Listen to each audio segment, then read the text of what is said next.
Aswat is believed to be the mastermind of all the bombings in London. On the 7/7 and 7/21, this is the guy, we think. This is the guy, and what's really embarrassing is that the entire British police are out chasing him, and one wing of the British government, MI6, or the British Secret Service, has been hiding him.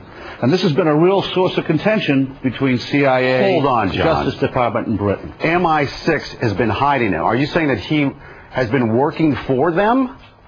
Oh, I'm not saying it. This is what the Muslim sheikh said in an interview in a British newspaper back in 2001. So he's a double agent, or what? He's a double agent. So he's working for the Brits to try to give them information about Al-Qaeda, but in reality, he's still an Al-Qaeda operative.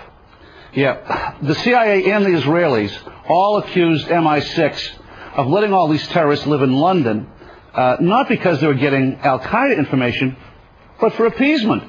It was one of those, you leave us alone, we leave you alone kind of things. Well, we left them alone too long then.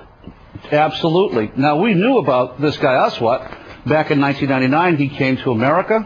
The Justice Department wanted to indict him in Seattle because him and his buddy were trying to set up a terrorist training school in Oregon. So they indicted the buddy, right? But why didn't they indict him?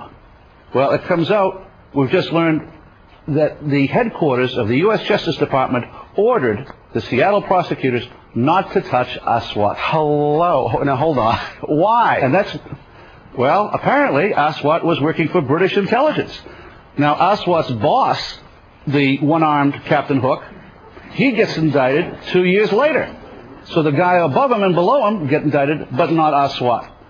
Now, there's a split of opinion within U.S. intelligence. Some people say that the British intelligence fibbed to us. They told us that Aswat was dead, and that's why the New York group dropped the case.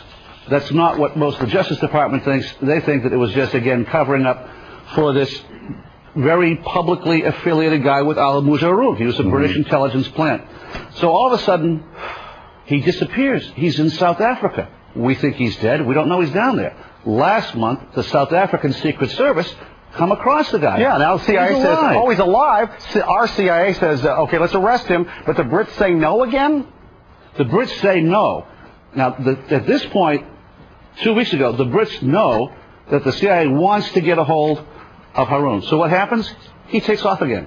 Goes right to London. He isn't arrested when he lands. He isn't arrested when he leaves. Even though he's on a watch list. He's on the watch list. The only reason he could get away with that was if he was working for British intelligence. He was a wanted man. And then takes off the day before the bombings, as I understand it? Yeah, and goes to Pakistan. The Pakistanis arrest him. They jail him. They jail him. He's released within 24 hours, back to southern Africa, goes to Zimbabwe, and is arrested in Zambia. Now the U.S., we're trying to get our hands on this guy.